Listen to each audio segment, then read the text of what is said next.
आज भी उस मोड़ पर खड़ी हूँ। मेरे सामने 14 साल का लड़का जिसे मैं कल तक भाई समझती थी, और आज इन निगाहों से मुझे देख रहा है। दिल चाहता है जमीन फट जाए और मैं उसमें समा जाऊं, क्योंकि मैं जानती हूँ कि मैं बेबसी की सरहद पर हूँ। मुझे अपना आप उसके हवाले हर सूरत करना ही करना है, चाहे मैं रोऊं, चीखूं, चिल्लाऊं, मगर कोई मेरी फरियाद नहीं सुनेगा। मैं 28 साल की हूँ और वो मुझसे आधी उम्र यानी 14 साल का है। वो मुझे देख रहा है और मैं अपने अंदर नामालूम कितनी जंगें लड़ रही हूँ। मैं जानती हूँ हर मुहासे शिकस्त खाकर मुझे उसी के हुक्म पर सर झुकाना पड़ेगा, मगर क्यों? इस क्यों के जवाब के लिए आपको मेरी कहानी सुनना पड़ेगी। मुझे बताइएगा कि कसूर किसका था। मेरा नाम बानो है। मैं एक कस्बा नुमा गाँव में रहती हूँ। जब मैं जवान हुई तो मेरे अब्बू को मेरी शादी की फिक्र सताने लगी।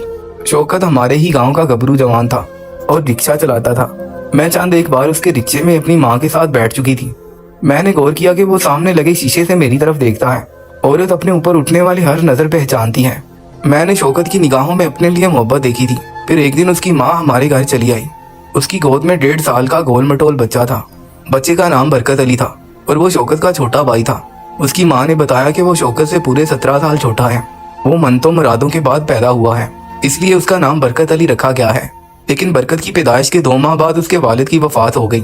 अब शौकत पढ़ाई छोड़कर घर का खर्चा पूरा करने के लिए रिक्शा चलाता है और शौकत के लिए मेरा रिश्ता लेकर आई थी। मैं उस दिन बहुत खुश थी। हम गरीबों के घर मेहनत कश का रिश्ता आना भी किसी नेमत से कम नहीं होता। सबसे अहम बात यह थी कि शौकत के गांव के चौधरियों के यहाँ भी बड़ी इज्जत थी और मैं भी अपनी सहेली से इतराई इतराई फिरती थी। फिर वो दिन आ गया जब शौकत मुझे दुल्हन बनाकर अपने घर ले गया। उसका घर भी हमारे घर की तरह छोटा था, मगर मैं समझती थी कि जिस जगह पे मोहब्बत हो वहाँ पर सब सानवी हो जाता है। पहली रात जिसके बारे में लड़कियां बहुत ख्वाब देखती हैं, उस रात मेरा 14 साला देवर ही मेरा शोहर बन बैठा। मैंने भी उस रात के बारे में बहुत सोचा था। मैं बेहद खुश थी, लेकिन मेरी खुशी शायद चंद पलों की ही थी। बस एक पल और तमाम ख्वाहिशात और तमाम खुशियां मलयामेट हो चुकी थी। उस रात शौकत मेरे पास आया। उसके कदम लड़खड़ा रहे थे। जैसे ही वो करीब हुआ मुझे उससे अजीब सी हमक महसूस हुई। उसकी आंखें लाल अंगारा के मानी थी और उसे कोई होश नहीं था कि वो क्या कह रहा है, उसे क्या कहना चाहिए, क्योंकि वो शराब के नशे में धुत था। इसी नशे में उसने जिंदगी की अजियतनाक शुरुआत की थी। सुबह होने तक मुझे लगा मेरे अंदर की बानों की मौत हो गई है और ये जो बुत नजर आ रहा है वो सिर्फ दुनिया की खानापुरी के लिए है। वलीमे में मेरी सहेलियां मुझे मुंह दिखाई का तोहफा का पूछती रहीं और मैं मेकअप की तय के नीचे नीलो नील चेहरा लिए उनको झूठी मुस्कुराहट के साथ मुतमिन करती रही। उस दिन मेरी जिंदगी का एक नया बाब शुरू हुआ। इस बाब के हर वर्ग पर सिर्फ दुख ही दुख था। शौकत की अम्मा हमारी शादी के चंद माह बाद ही जिंदा रहीं और उनके जाने के बाद मैं बेहद तनहा हो गई। वहाँ पर 2.5 साल बरकत की जिम्मेदारी भी मुझ पर आ गई थी। दूसरी जाने मैं भी उम्मीद से थी। शौकत का भी अपना ही चाल चलन था। वो सारा दिन रिक्शा चलाता और शाम को चौधरियों के डेरे पर चला जाता। वहाँ पर शराब कबाब की महफल जमती और वो रोज ही शराब के नशे में घर आता। जरा जरा सी बात पर मुझे दुत्कार कर रख देता। बरकत ने अब बातें करना शुरू कर दी। वो मुझसे बहुत अटैच था। उस रात मेरा 14 साला देवर ही मेरा शोहर बन बैठा, क्योंकि मैं बिल्कुल माँ की तरह उसका ख्याल रखती थी। अब जब शौकत मुझ पर हाथ उठाता तो अपनी कमजोर सी आवाज में नहीं नहीं कहता और आकर उसका हाथ रोकने की कोशिश करता। ऐसे में वो मुझे बहुत प्यारा लगता था। यूं लगता था जैसे मेरा उस तबके से आराम में कोई अपना है जो मुझे हर दुख हर परेशानी से बचाना चाहता है और मेरे जुल्म का बदला लेना चाहता है। फिर एक दिन शौकत मुझे मारकर अधमुआ करके खुद गालियां देता घर से चला गया। बरकत ने मुझे बेहोश देखा तो उसने साथ वाली हमसाई को बुला लिया। हमसाई ने मुझे इस हालत में देखा तो फौरन अस्पताल ले गई। उसी दिन मेरी बेटी हमना की पैदाइश हुई। हमना गोल मटोल सी फूली गालों वाली बेहद खूबसूरत बच्ची थी। बरकत ने अपनी गोद में लिया। मैंने उसे बताया कि तुम्हारी भतीजी है, तुम उसके चाचा लगते हो। वो इस उम्र में नहीं था कि रिश्तों की समझ आती थी, मगर मेरी हर बात पर सर हिला देता। शौकत को जब पता चला कि उसके घर बेटी हुई है तो वो अस्पताल से मुझे लेने आया। सबसे हैरत अंगेज बात यह थी कि उसके हाथ में फ्रूट के शापर और बच्चे के लिए कुछ चीजें थी।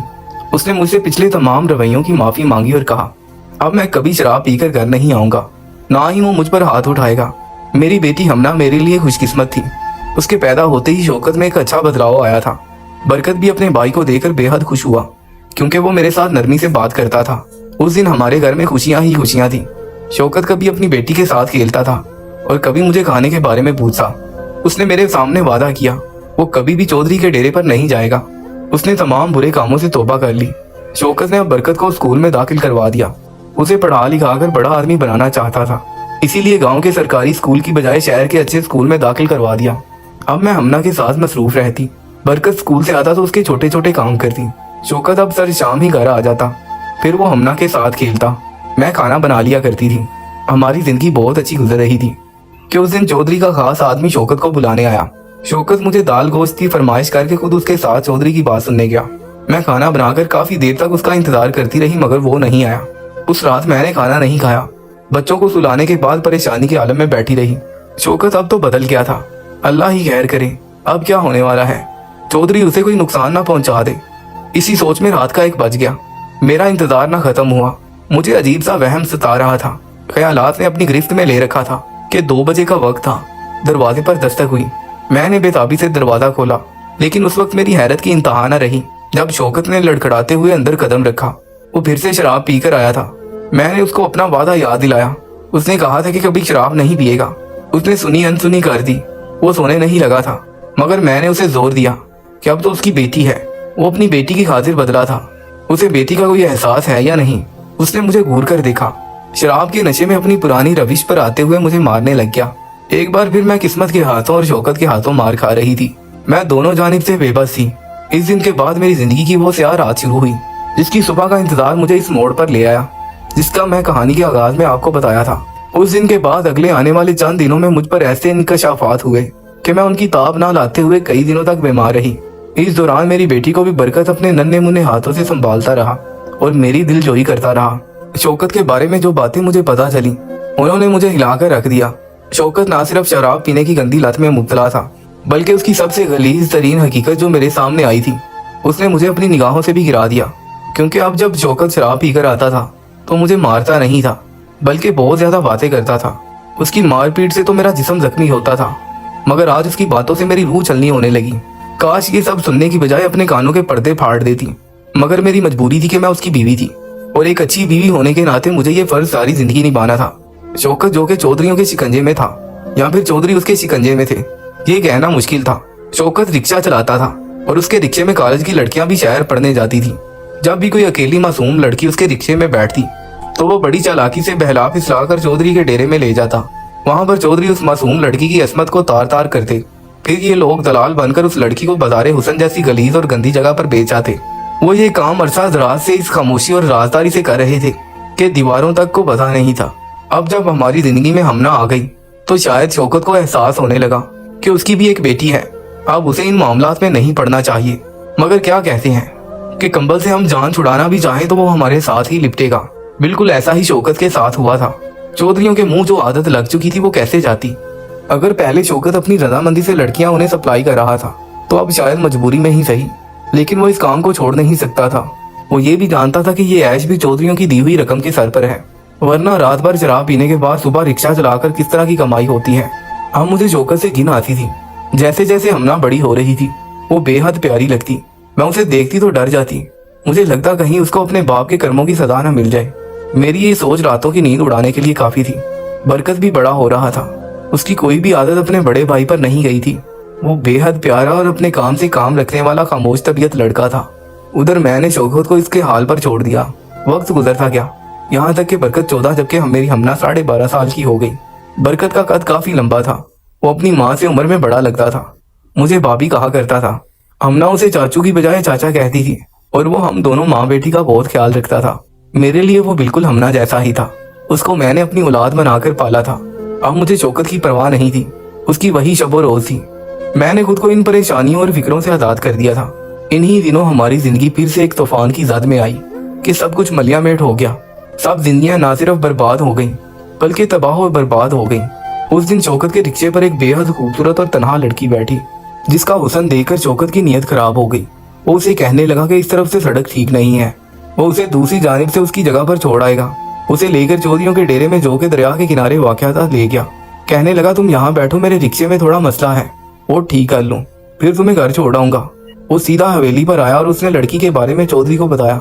जब वहाँ डेरे पर यह शैतानी खेल खेला जा रहा था तभी मेरे दर पर दस्तक हुई। मैंने दरवाजा खोला। बाहर साथ वाले गांव चौधरी और उनके आदमी थे। उन्होंने मुझसे शौकत के बारे में पूछा। मैंने कहा कि रिक्शे पर गया है, लेकिन उनके अंदाज से ही मुझे कुछ गलत होने का एहसास हुआ। पूछने पर मालूम हुआ कि शौकत के रिक्शे पर साथ वाले गांव के चौधरी साहब की बेटी थी, लेकिन वो अभी तक घर नहीं पहुंची। ये बात उन्हें गांव के गवाले ने बताई थी।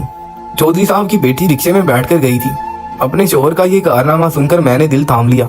मैं जानती थी कि वो लड़की कहाँ होगी और उसके साथ क्या हो रहा होगा, लेकिन मैंने उन्हें कुछ नहीं बताया। वहाँ गली से एक शख्स गुजर रहा था। हमारे घर के बाहर लोगों का मजमा देखकर रुक गया और पूछने लगा कि क्या हुआ है। चौधरी के बंदों से असल बात का पता चलने के बाद वो शख्स कहने लगा कि शौकत का रिक्शा उसने चौधरी के डेरे की तरफ दरिया के पास जाते हुए देखा है। उसके रिक्शे में एक लड़की बैठी हुई थी। ये सुनते ही चौधरी और उसके आदमियों ने डेरे की तरफ दौड़ लगा दी। मैं दरवाजे के बाहर दरवाजे को थामे सोचने लगी कि अब क्या होने वाला है। बरकत स्कूल से आया, मुझे इस तरह परेशान देखकर पूछने लगा कि क्या हुआ है। मैंने बताया तो मुझे तसल्ली देने लगा। यकदम मेरा ब्लड प्रेशर लो हो गया। अमना भी भाग कर आई।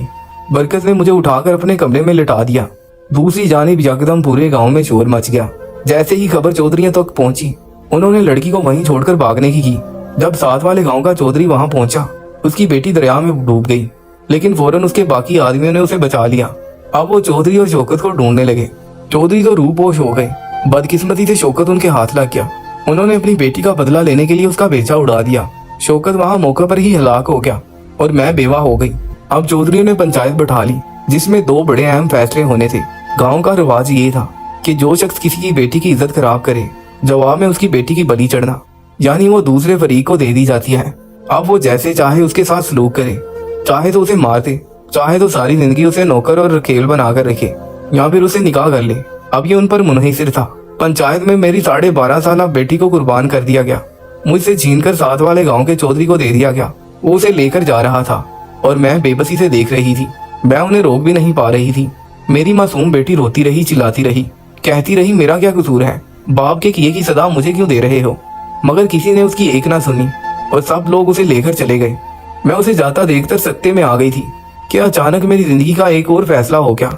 ऐसा फैसला जिसके बारे में कभी मैंने सोचा भी नहीं था। वो भी हमारे गांव का रिवाज था। जिस औरत का शौहर फौत हो जाता है, उसकी शादी शौहर के छोटे भाई से कर दी जाती है। बरकत, जिसे मैंने हमेशा छोटा बेटा समझा था, मैं किस तरह से शादी कर सकती थी। मैंने बोलना चाहा, मगर वहां बैठे मर्दों ने मुझे खामोश करवा दिया। जबकि बरकत बहुत चीखा चिल्लाया, रोता रहा कि मेरी भाभी नहीं माँ है। मैं किस तरह अपनी माँ से शादी करूं?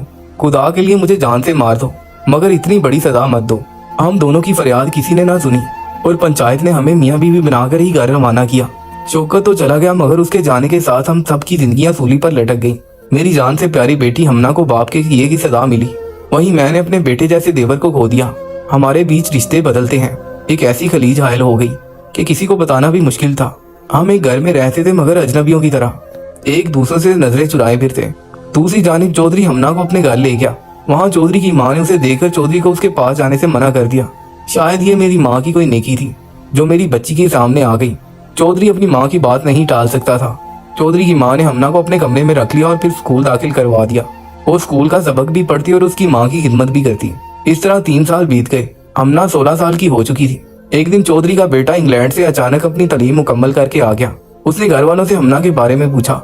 जब उसे हालात मालूम हुए तो उसने कहा कि वो इस लड़की से शादी करना चाहता है। चौधरी ने कहा, यह मुमकिन नहीं है।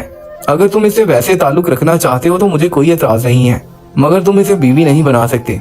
यहाँ पर भी चौधरी की माँ सामने आ गई। उसने मुदाखलत करते हुए चौधरी के बेटे की शादी हमना से करवा दी। जिस दिन उसकी शादी हुई उसी दिन चौधरी की माँ इंतकाल कर गई। जाते हुए वो मेरी बेटी को महफूज हाथों में थमा गई थी। हमना के शौहर ने बहुत प्यार दिया, उसकी जिंदगी की हर ख्वाहिश को पूरा किया। अल्लाह का शुक्र है मेरी बेटी की किस्मत मेरे जैसी नहीं थी। फिर एक दिन हमना मेरे घर आई। वो हनीमून पर इंग्लैंड जा रहे थे। उसका शौहर मुझसे बहुत इज्जत से मिला। मुझसे कहने लगा अब वो हमेशा मिलते रहेंगे। हमना जाते जाते मुझे कह कर गई थी कि अम्मी आप भी बरकत चाचू को कबूल करके मियाँ बीवी की तरह रहना शुरू कर दें। मैं जानती थी ये मेरे लिए किस कदर मुश्किल था, मगर मेरी बेटी ने पहली बार कोई फरमाइश की थी कि वो मुकम्मल मोहब्बत करने वाली फैमिली चाहती है। उसकी ख्वाहिश को पूरा करने के लिए मैंने अपने दिल को आमादा कर लिया। अब मैंने बरकत के साथ जानबूझकर वक्त गुजारना शुरू किया। वो जिलाकर रह गया, मगर मेरी भी हिम्मत ना रही। शुरू में वो थोड़ा घबरा गया, मगर फिर आहिस्ता आहिस्ता सब कुछ मामूल पर आ गया। फिर एक दिन मैंने उसे दिल की हर बात बता दी। मेरे हालात सुनकर उसकी भी आंखें नम हो गईं, मगर वो मेरी आंखों में आने वाली आखिरी नमी थी। इसके बाद बरकत अली ने मुझे कभी उदास नहीं होने दिया। आज भी वो छोटी छोटी बातों से मुझे हंसाता है। मेरा यूं ख्याल रखता है जैसे कोई नया ब्याह जोड़ा होता है।